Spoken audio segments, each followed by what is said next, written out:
dive into the topic of embedding excellence in the public sector and how to commit to quality. We have here with us three great experts that can contribute to the discussion on quality management. So we are very happy to have you today. Thank you very much for accepting our invitation. So first of all, we have Gracia Vara, which is the head of the European CAF Resource Center at the European Institute of Public Administration. And Gracia is in charge of coordinating the European network of CAF correspondents and leading the revision of different aspects of the quality model, with the CAF quality model. Then we also have Bradford. He's an evaluation expert, an experienced team leader, and has been in the field of policy research since 2005, so quite a long time. Most of his works has entailed designing and leading evaluations and impact assessment studies for the European Commission. And his professional passion, according to him, is to collect and present evidence that can be used to make the EU work better.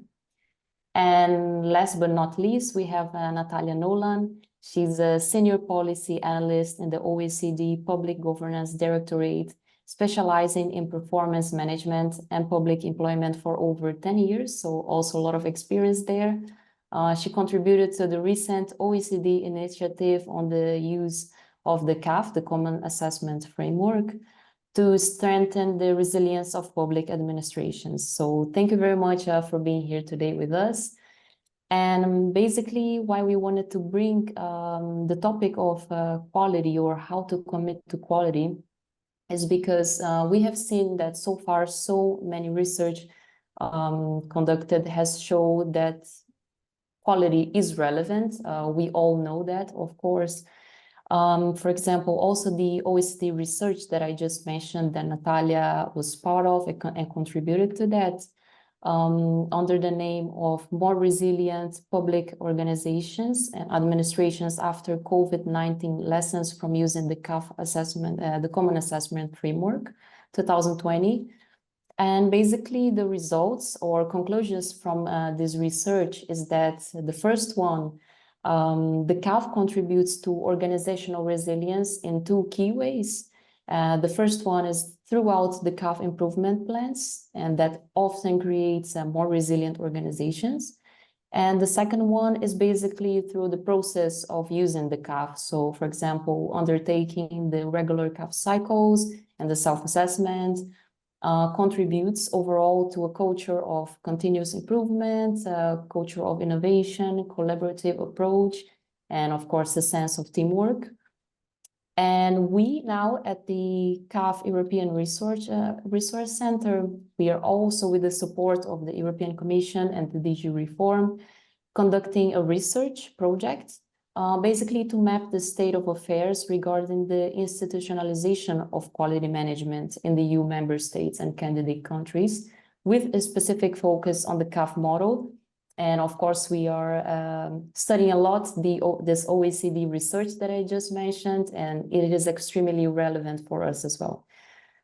So today we're looking at you speakers to engage in our discussions surrounding the topic of quality management and contribute to enriching and inspiring our dialogue. And we will be talking about the essence of quality promotion in public organizations, the impact of institutionalization of quality management, and also enhanced citizen satisfaction and trust, and other topics. So thanks again to our audience online as well. You have here the question and answers in our chat. Feel free to use that throughout the conversation, and at the end we will spare 10 minutes to talk about your questions, if they are directed to one of our speakers or not. So if you allow me, we can kick off the session. Starting with direct questions to our speakers. So maybe, Gracia, perhaps we can start with you. So could you explain a bit more why EIPA's CAF Research Center has selected the topic of institutionalization of quality management, and what are the initial findings? Thank you. Thank you very much for the invitation and for giving us this opportunity to share with you and with the audience the latest news on our works, research works. Well, as you know, the European CAF Resource Center is hosted by EIPA already since more than 20 years. And one of the elements of our mission when we were entrusted with these tasks is to carry out research on the use of the model, the Common Assessment Framework, but also in general on the use of quality management models in the European Union. And we are constantly exchanging with our network of CAF national correspondents. There are CAF national correspondents representing their respective countries in almost all the EU member states, and nowadays also in some of the candidate countries. And we constantly see fluctuations in the level of commitment towards quality management tools, towards CAF, but also other models. We see different trends and very much linked to the level of institutionalization, to the level of formalization, setting up the culture of quality in the country in a permanent way, being mainstream in the systems of the organizations to be measuring their performance with quality management models. And we see a very varied landscape. And we have been also studying, analyzing the different research studies that have been conducted throughout the years. And we thought that it would be good to update, to investigate what is the situation nowadays when it comes to the use of quality management models, to the level of maturity on that use, the institutionalization level in the countries, the fluctuations we are seeing, map it in the member states, but also in the candidate countries.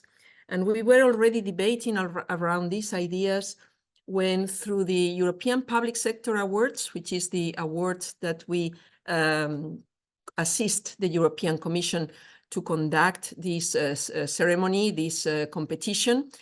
In the last edition, which is the award is going to be happening in a few weeks, we detected that it would be a good opportunity in the framework of so many lessons learned from different organizations competing for the award to make this analysis.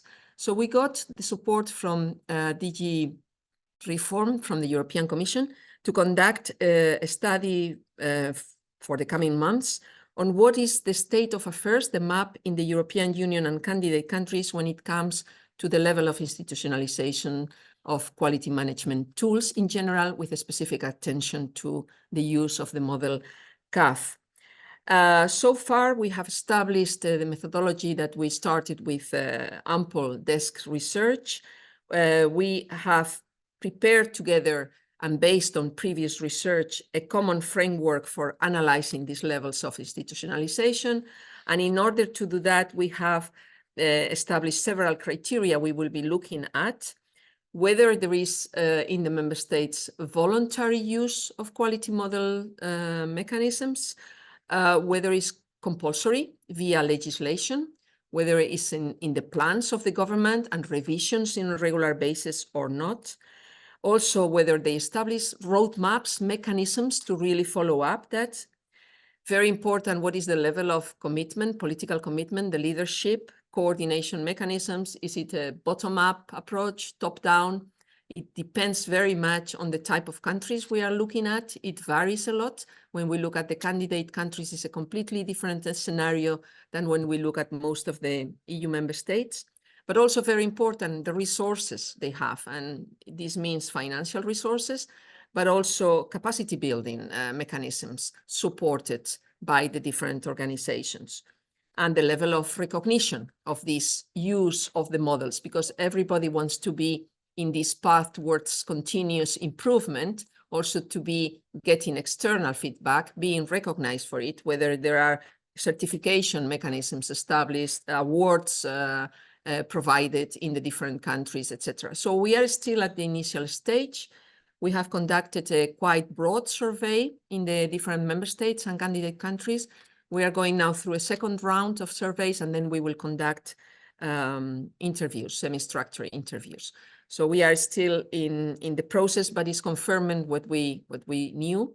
The landscape is really varied, and it's not the same as it was 10 years ago. It's also moving constantly developing.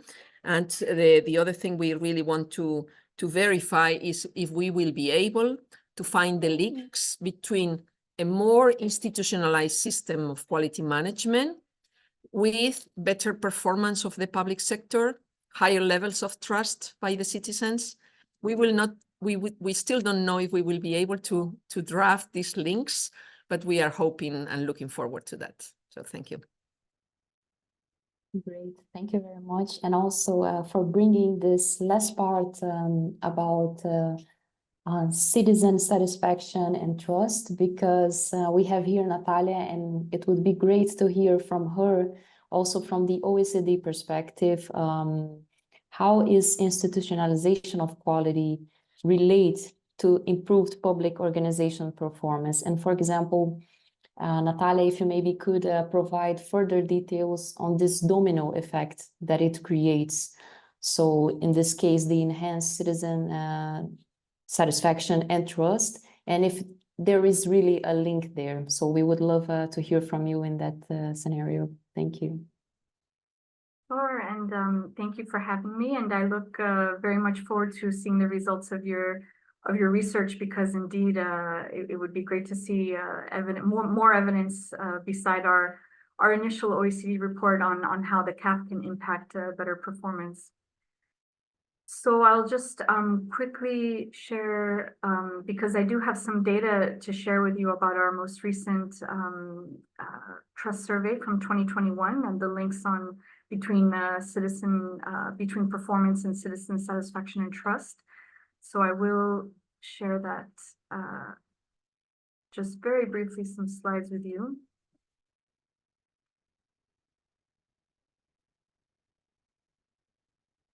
Is that all right? Can everyone see? So yeah, as Gracia already alluded to, there is evidence that shows that having institutionalized quality and performance management systems can in fact improve the performance of public administrations and public sector organizations. There's evidence that it can help better clarify the goals and better communicate the goals of an organization so that everyone's working towards a common roadmap. There's evidence that quality and performance management practices can contribute to better design of organizational strategies and public sector reforms. Our most recent analysis of 11 CAF user organizations and nearly 200 CAF users in research conducted jointly with EIPA showed that such systems can help build preparedness to crises and resilience, so the ability to absorb shocks and to be flexible and adapt to crises as they unfortunately become more common in these days. There's also evidence about how better performance information and quality management systems can improve people practices, individual performance of individuals and teams, and the implications that has on the organizations. And as you alluded to already, there's evidence that it can improve the fairness, reliability, and responsiveness of public services. So for example, some recent data from our 2021 OECD Trust Survey showed that as a whole, the majority of citizens in the participating countries were satisfied with their public services.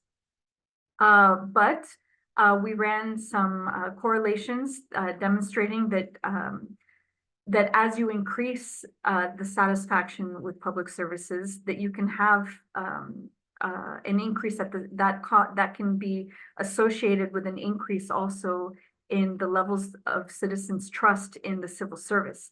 So for example, you see here on the graph several factors in the survey that were captured in terms of aspects of the quality of public services: legitimate use of personal data, fairness, equity, being consulted or having a say in how the service was developed, and so forth. And they can they can be associated with anywhere between a 2 to 6% percentage point increase in the trust that those citizens later have with the public service. So the largest impact that we saw was when citizens reported having overall satisfaction with administrative services. This was associated with a 6 percentage point increase in trust in the civil service. So as you can see, there's when organizations embed institutionalized quality management, when they focus on the citizen, when they touch on these drivers of satisfaction, it does have an impact on performance, on satisfaction, and ultimately on trust. So there are spillover effects beyond just our traditional output and outcome measures to broader society-wide indicators of impact on of these systems. I do say that there's a caveat in the research in the literature. So there are, it's very important to conduct quality and performance management reforms in the right way. They do have the potential to have detrimental effects or no effects on performance.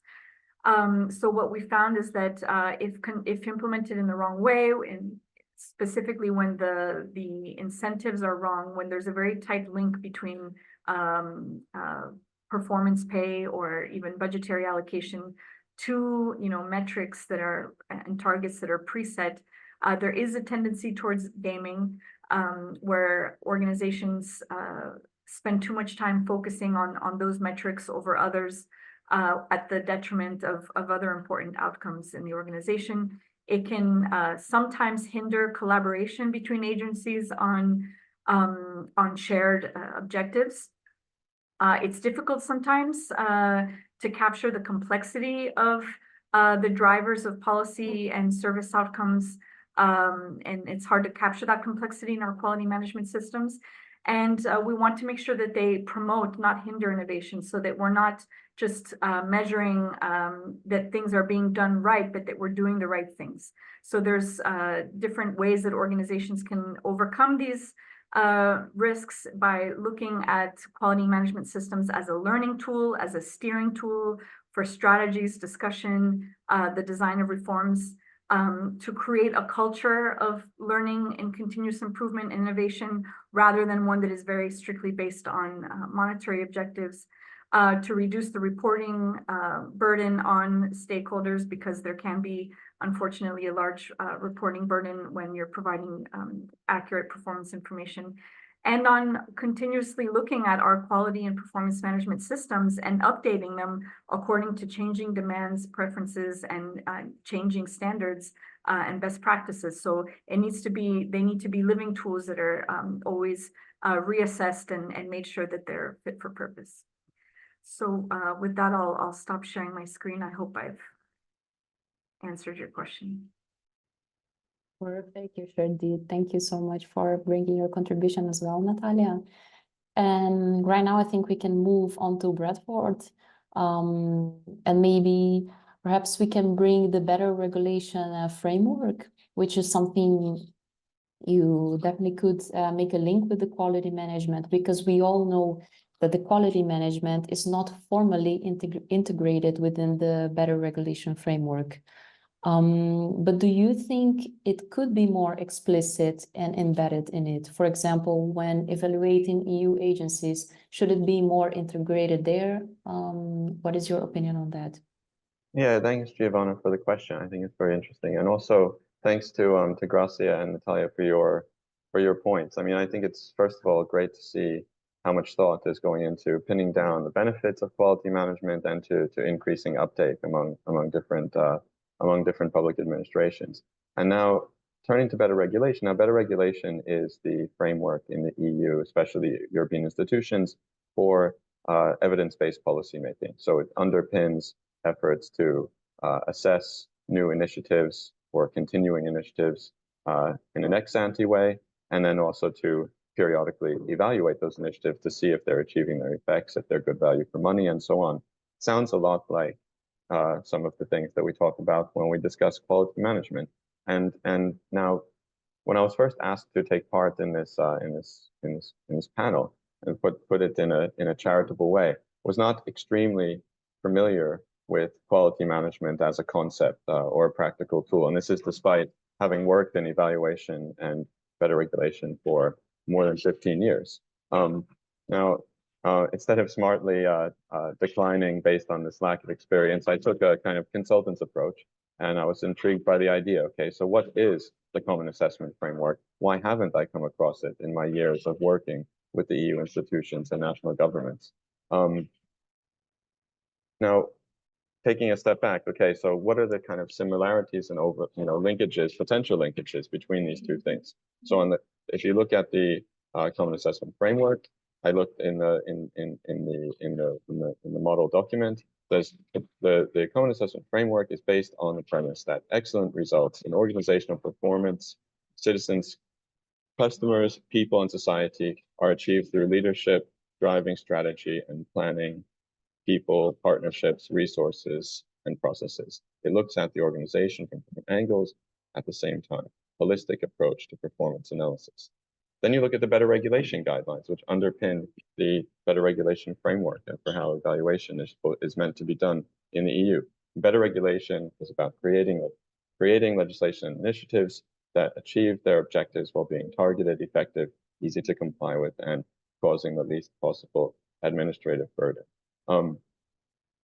Better regulation is also applied not only to legislation, but to evaluations of organizations. So, I've personally been involved in recent years with evaluations of externalized EU agencies like the European Fisheries Control Authority, the European Institute for Gender Equality, and the EU OSHA, which focuses on occupational safety and health, and as well as executive agencies like the Research Executive Agency or the Health and Digitalization Executive Agency or the European Center for Disease Control. Now, to apply better regulation in practice, the Commission has developed 600+ page toolbox prescribing issues to be considered at different stages, approaches, methodologies, and examples for how all of these things can really be applied. But it doesn't mention quality management or the Common Assessment Framework once in all of this text. And then for its part, the Common Assessment Framework model, it cites better regulation as an example exactly once, which is with regard to mission setting. So it's kind of in both directions, there's not that much mutual work going on. And in my view, this leads to a kind of paradox. So on the one hand, the Commission and the member states are promoting the Common Assessment Framework as a kind of cornerstone of defining and measuring performance in public organizations. On the other hand, when organizations are evaluated based on the better regulation framework, the standard evaluation criteria and tools, they need to be adapted for the purpose of evaluating organizations rather than legislation and spending programs. And this means each time the wheel needs to be reinvented, and it means that despite the fact that many EU agencies have been evaluated over the years, it's really difficult to compare these evaluations, to draw common lessons, and so on. Not to mention that people spend a lot of time and wasted resources coming up with indicators and metrics that, in a sense, you could say that the Common Assessment Framework already has. So, to me, this creates some kind of opportunity for mutual learning, and maybe somehow the better regulation criteria and guidelines and tools could integrate the Common Assessment Framework so that instead of coming up with a new way to think about organizational performance and its many different facets every time, you could use these in a kind of course, still always adapting to the specifics of whatever agency you're looking at, but it could be a kind of a way to have a common thread between all of these essentially completely siloed ways of evaluating agencies. Great, thank you very much, Brad. And yes, of course, also within the CAF framework, we always try to look for the most efficient way of working. So indeed, it's a very good contribution here, relating it to the better regulation framework, as you just mentioned. And maybe we can go now to our survey on LinkedIn. So in all the EIPAs in conversation with the collaboration of our marketing team, thanks also to them for this. They always post a poll, and the one that they posted this time is, in your opinion, how does quality management impact public organization performance? Then we have 4 options. So the first one is drives efficiency, enhances transparency, boosts accountability, or other. Please comment. And then we had the majority of the votes going to drives efficiency. I would like to know from our speakers if this comes to you as a surprise, or did you already expect that this would be the most voted one? Why maybe drives efficiency and not enhances transparency? So I would like to hear from you. You can take the floor if you want. And then again, saying the question is, in your opinion, how does quality management impact public organization performance? Well, if I may, just to continue the previous order we started with, first, only to comment on Bradford's words, to fully agree with it. It's good that you highlight the paradox that we are observing. The Common Assessment Framework was designed based on the European Foundation for Quality Management more than 20 years ago.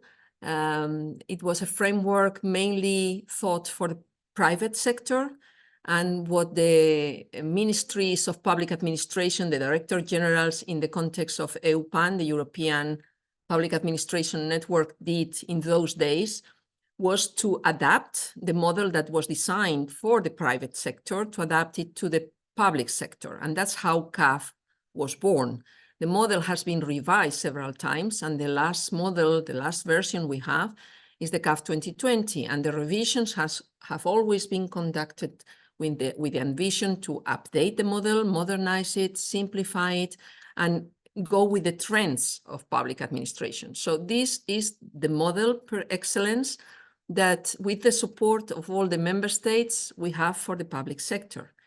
Unfortunately, it's true that it's not used in a broad manner in the European Union institutes and agencies. Some do, but as you say, it presents a framework that would be saving time and duplications on how to measure, establishing indicators, reinventing the wheel every time. And that would also help a lot in being able to compare the data, the findings, etc.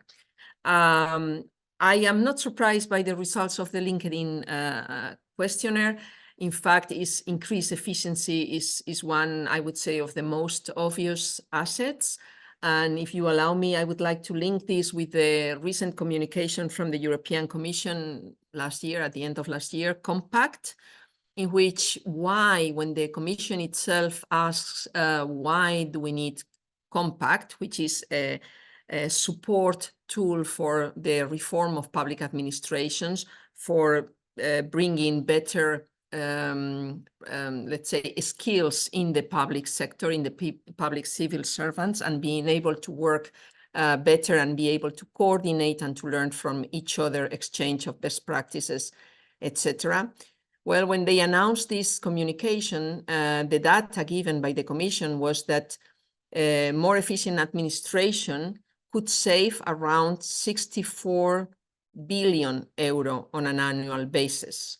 So the amount of money that would be saved in the public sector by being able to work in a more efficient way would be of importance. And of course, the public sector is huge. We cover more than 50% of the European GDP, is around 20% of the European workforce, and we have an annual public market in the public sector of over 65 billion euro.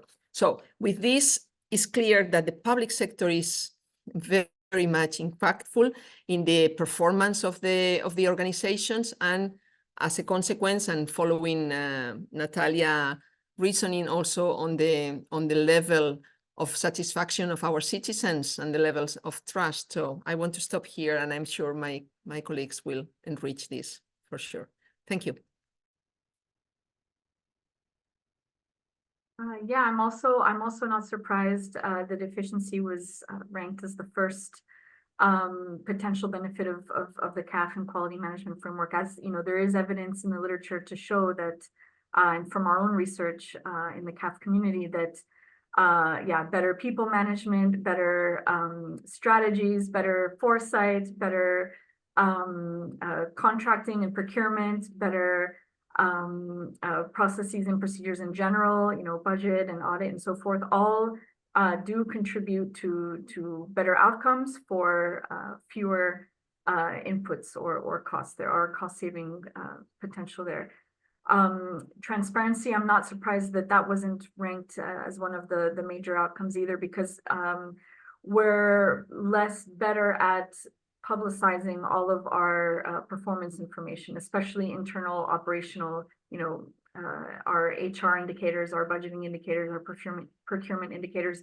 These are not always outward facing data that are made transparent to the public. Although this is changing, countries are becoming more and more transparent with this information, but until now, that's usually considered internal operational information. But indeed, there is a vast potential for efficiency improvements. It's something that we need to work harder to demonstrate, to show the business case of that efficiency. I think that's really important.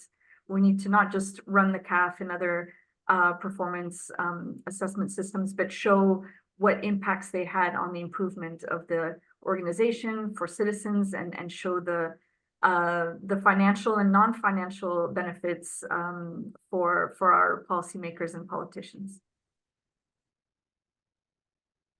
Yeah, and I'll just feed in, but you know, you probably won't be surprised that I don't say something completely different. You know, as a driver of efficiency, well, taking a step back for a second, looking at the context we're operating in right now, with all of the pressure on public budgets, it would be surprising if it wasn't the top answer. You know, if you're going to put some effort into pursuing some kind of new approach or initiative, then I would imagine that its possibility of increasing efficiency is going to be one of the main ways to justify it.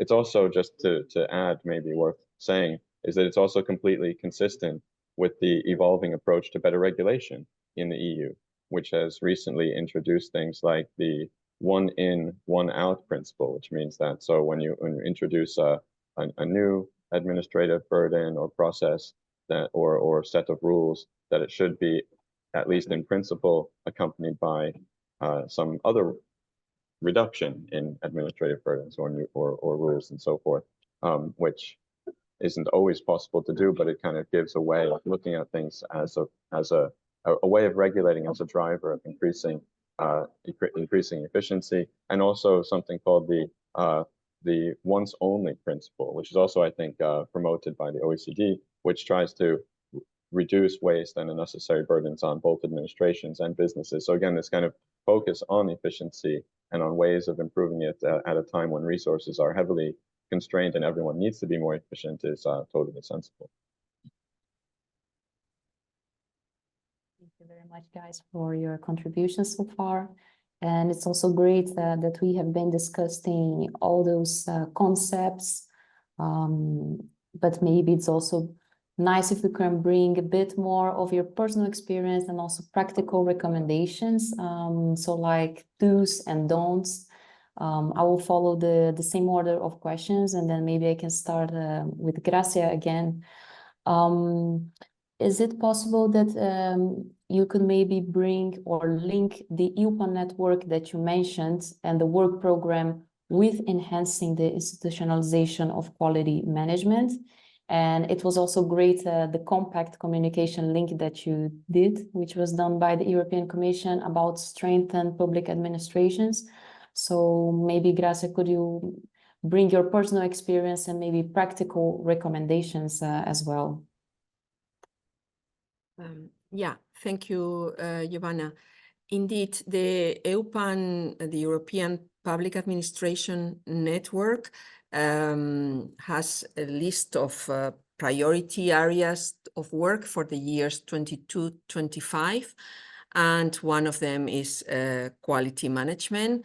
In fact, the motto of the EUPA network is towards more quality public sector.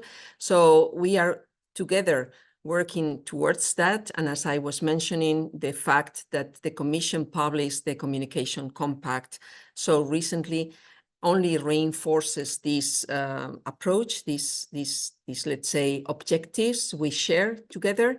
And in order to have, let's say, strengthened public administrations, we really need to implement the necessary reforms to ensure that they are resilient, innovative, green, that they are able to fight against all the multi-crises we are facing at this moment, but also that we are placing the citizen and at the center, be less bureaucratic, faster in delivering services, a more transparent public administration, and of course, as we were talking before, more efficient. So everything links together, and in my opinion, what we need to do is to join forces, to work together. As I was saying at the beginning, the landscape is different. Also, the cultures in each organization, in each member state, at central, regional, local level varies, but we have this common framework that can help us to really talk the same language, be able to benchmark, bench learn, and compare with each other. And therefore, the only, let's say, final message, at least from my side, would be that we need to reinforce the knowledge, the capacity on the use of total quality management models in general, CAF in particular, and we really need to coordinate the efforts, try to bring these efforts in a common line and be able to deliver results around it. So thank you. And I would like to come back to the successful quality reforms that you mentioned, Gracia, and make a link with my next question to Natalia, which is how to implement those successful quality reforms in line with the findings of the OECD research that we were just talking about, which is the more resilient public administrations after COVID-19, lessons from using the CAF. Yeah, that's the magic question, right? How do we transform, theory and frameworks into practice, into reality, into real results? We have a few networks at the OECD dedicated to discussing this question and good practices around it, their reforms. We have the network on performance on results. We have an evaluation expert group. We have the government at a glance steering group, and of course the public governance committee, where we regularly discuss this question and what countries are doing to implement these good practices in their administrations. And what we found really are three, there are many factors, but if I had to summarize them, I would say there are three main factors that are ingredients to a successful quality management reform. The first is creating, the right culture and values. So having quality management, caring for results, caring for citizens and users and businesses at the center of what we do. And this really needs to be embodied as a value in the organization, demonstrated, communicated in the mission statement, in the value statement by the leaders and everything that we do. And there's a lot more to other values that are linked to better quality and performance, right? Like better, but like innovation and transparency and continuous improvement. The second ingredient I would say is ensuring that we're using, that we're embedding quality management into the different key public management levers at our disposal in our organization. So in the HRM, in the human resources management, in the budgeting, in our monitoring and evaluation practices, in our strategic foresight strategy exercises. So in all of the main areas that the organization is operating, how are we embedding quality management in each of these areas? And there are many more than that I've besides those that I've named. And then the third ingredient I would say is the capacities. So individuals and teams need the actual skills, capacities, tools, and opportunities to apply quality management systems and performance evaluation to their day-to-day work and into those processes and procedures that I've mentioned. So whether this means investing a lot more in learning and development, in having more trainings, more study visits, more exchanges. Grazia already mentioned peer learning. This is really, organizations really underinvest and underestimate what it takes to build the capacities to implement these kinds of reforms and make them sustainable. So I think those are maybe 3 key areas that we could focus on. Yes, great. And also what you said from your presentation, it's not about just implementing, but implementing in the right way. So I think that's really essential that you bring this as well. And then we can also come back to the better regulation agenda. And I would like to come back to Brad for this one. Could you please then, in that sense, give us some practical recommendations on how to make the quality criteria more explicit in the better regulation agenda?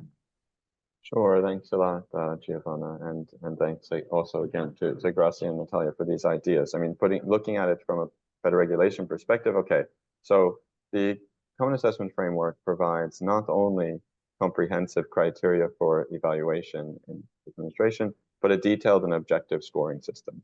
In other words, you could almost describe it as a kind of evaluator's dream. But then on the other hand, we're trying to improve efficiency. You see that this is a kind of top priority of people that are involved.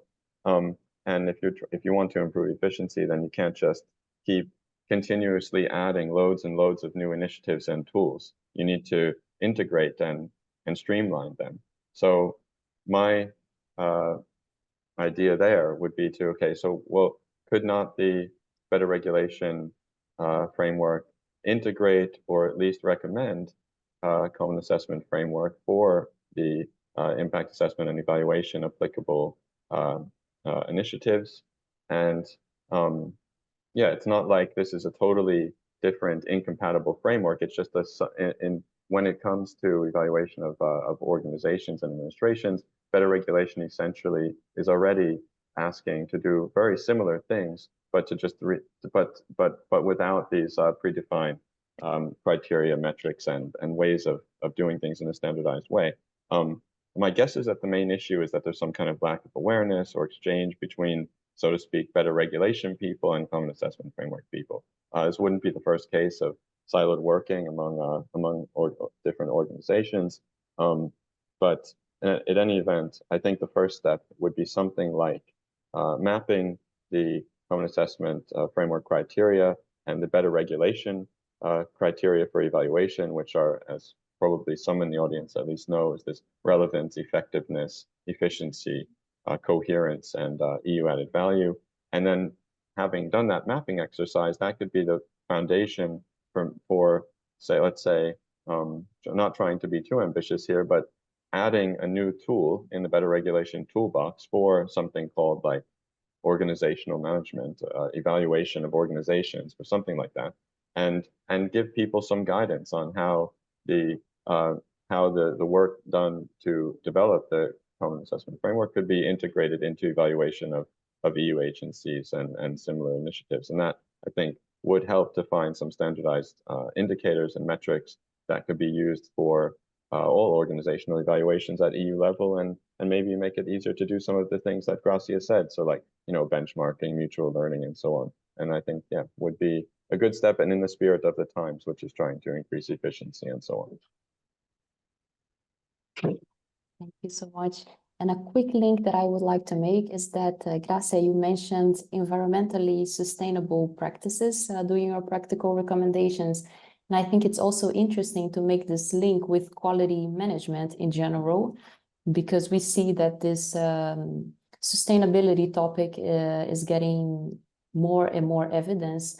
So if we quickly can make a link there, how do you guys think, and that's not just necessarily for Grazia, but how do you guys think that we can enhance the connection between the quality management or the quality in general and the environmentally sustainable practices? How do you see that?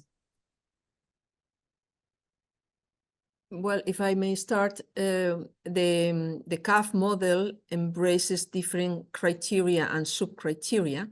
And within those criteria and sub-criteria, you can see the sustainability elements, social and environmental elements are embedded into the model.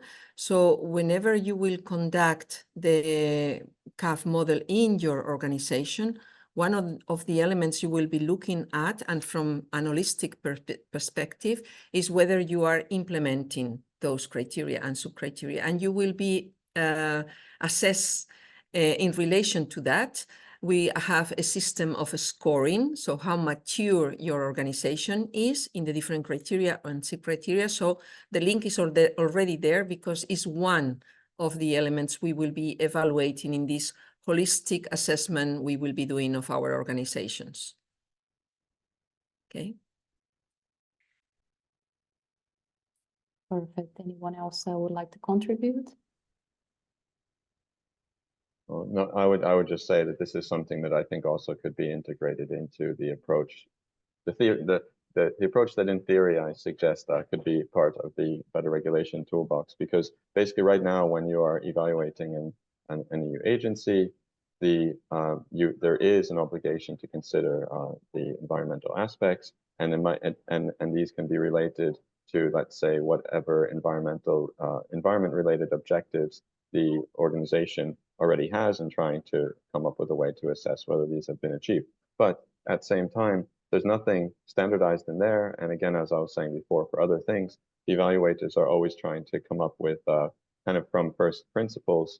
Well, okay, what does environmental performance mean in this case? And you have some frameworks out there which then end up getting applied, but it'll be this framework and that for that evaluation, and this other framework and another evaluation, for reasons none other than they are the things that an individual team of evaluators notice and decide would make sense and integrate it into the evaluation. That doesn't necessarily lead to a bad assessment, but it does undermine this idea of comparability and having some kind of common sense. Yeah, I would just add to that, all excellent points that maybe it is already, as Grazia said, reflected in the CAF. But as I also mentioned, you know, there are evolutions daily on what environmental standards are and should be, and what good practices are. So it should be a continual process. And here at the OECD, we have a new initiative called the Governing Green initiative that looks at good practices in the operation of public sector organizations. How can they be more sustainable, including through green budgeting, including through green procurement. And so maybe, you know, as these standards, as these good practices evolve, it's something also that the CAF could also continue to consider for its framework. Much, guys, for your contributions. We are approaching the end of our roundtable, but we still have 10 minutes, so we're gonna check our questions and answers from our chat, from the people that are participating online. So from Doreen, we have two questions. Where is innovation in the performance management? And his second question is related to how can you obtain better performance based on a clear methodology in an institute where everything is well regulated? And this is to all of you. There is no specific person here to answer, so I would like to hear your opinions on that. Could you read, please, the second question again? I didn't get it. So the first one is, where is innovation in the performance management? And the second one is, how can you obtain better performance based on a clear methodology? Well, if you allow me to start with the second, that's exactly what the total quality management models offer in general, and I will focus on CAF in particular. So because the total quality management models, what they are trying to offer is a framework how to evaluate, to self-evaluate your own organization from different perspectives according to different criteria to encourage the advance towards excellence for that organization. Therefore, it's all about improving the way you work, the way you lead, the way you treat your employees, your human resources, how you deal with environmental or social obligations, how you tackle problems with the processes inside your organization, how do you deal with external and internal stakeholders, how is your networking. So from different perspectives, you will be analyzing your organization with the objective to advance, to progress towards excellence, to perform better. So you will be analyzing all those different elements and scoring, giving points to your level of performance with the objective to reach a certain level of maturity and improvement, constant improvement. And it is based in the PDCA circle by Deming. So plan, do, check, and act is a constant work. It's not that I will do my evaluation, my self-assessment today, close the process and forget about it. No, it is going to be renewed constantly. And therefore, it means that the organization enters into a different kind of mindset in which everything you are doing is going to be towards that objective, is going to be measured, and is going to be able to be compared. And therefore, that's where you enter in this constant improvement mechanism within the organization, but also being able to see how others are behaving, improving. So I think that would answer, I hope, your question. Thank you. Yes, we still have one question here, actually two that I will make into one. How EIPA can pave the way to develop a proper culture and leadership resources as preconditions to promote quality performance management, and how can various states mutually benefit from it? Well, shall I take this one, and then my colleagues can also comment because they know very well the works of EIPA. Well, in our mission, we are an institute that is dedicated to research and consultancy and training for the public sector. So our target group is the public sector in general in the EU, but also we work with the candidate countries and associate countries.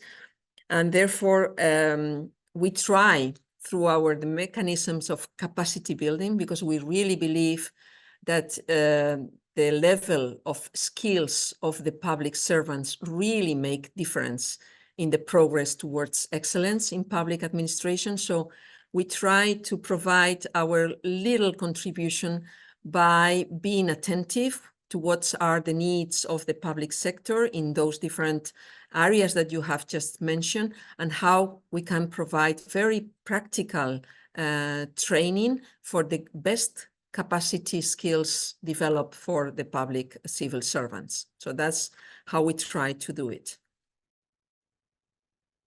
Yeah, I mean, I think the CAF is a tool, right? The CAF is support already.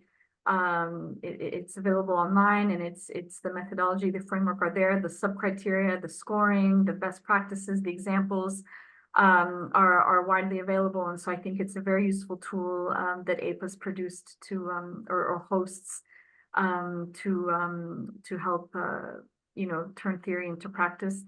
Maybe with an eye towards the future, because things are continually evolving, because there are always new demands on our public sector organizations, we could consider maybe something like a CAF toolkit featuring, under each of the criteria or under leadership, under people, under results, and so forth, kind of like a living tool with additional resources, additional examples, and frameworks under each of the components. That's maybe one idea. Yeah, and just lastly, I would say, and this is something where it's a question more than an answer, because I don't really have a full view. But if there are competing frameworks or competing initiatives that also take some of the attention that the CAF takes, it could be worth reaching out to some of these and seeing how it can be avoided that there's people kind of we're either working across purposes or reinventing the wheel all the time. so much, guys. We still have 2 minutes, and here I would like to, if you want, hear some final words from you. If you have any extra practical contributions or even expectations for the future related to the quality management, or even to, in the case of Brett, to the better regulation framework, or enhance citizen satisfaction and trust. How do you see that this is going to be a trend for the future, and how to make it also fit for the future? So if you would like to give your final contributions in this last minutes that we have, would be really great to hear from you. Yeah, I would just add that I think we should use opportunities that big data and AI are soon going to offer us. I mean, we've been talking about big data for many years, but I think now as AI becomes more prevalent in the public sector, and hopefully civil servants get more comfortable using data, that this offers a lot of huge opportunities for quality management in the CAF, and being able to make more real-time, looking at data real-time, performance information in real time, and making decisions based on that, and using these new tools available to us. Well, on my side, only to reinforce what is said, thank you so much, because at the end, it's true, we do not need to work in silos. We need to use what we have. We are all aiming to the same objectives, and the tools are there. It's a question to use them, and I completely coincide. I was thinking exactly the same. The possibilities that artificial intelligence is going to offer us in our self-assessment mechanisms will complement what we already have at the disposal of everybody, which is the e-tool, the e-CAF model, where you can do the self-assessment online using our common model. So the tools are there. I think it's most a question of prioritizing, is high in the political agenda, finding the resources, the time to really implement this constant evaluation for better performance. Nothing major to add from my side, except I would say just that the more these things can be integrated, the easier it is to actually achieve these aims. You know, instead, so if you put better regulation together with common assessment framework, then it increases the chance that the opportunities will be grasped. Great. Thank you so much, guys, for our discussion today. It was really enlightening for everyone, I'm sure. We discussed various topics, and of course, we can understand that further collaboration and discussion and efficiency can always enhance the tools that we already have, as you guys just mentioned. So with that, we come to the end of our EIPA conversation with. I want to thank you again for being here and accepting taking part of this conversation with us. Also, thanks so much for our audience online, and maybe see you in next EIPAs in conversation with, or in other projects. Thank you very much for being here with us today, and we keep in touch. Thanks, everyone. Thank you. Goodbye. Thank you. Bye-bye.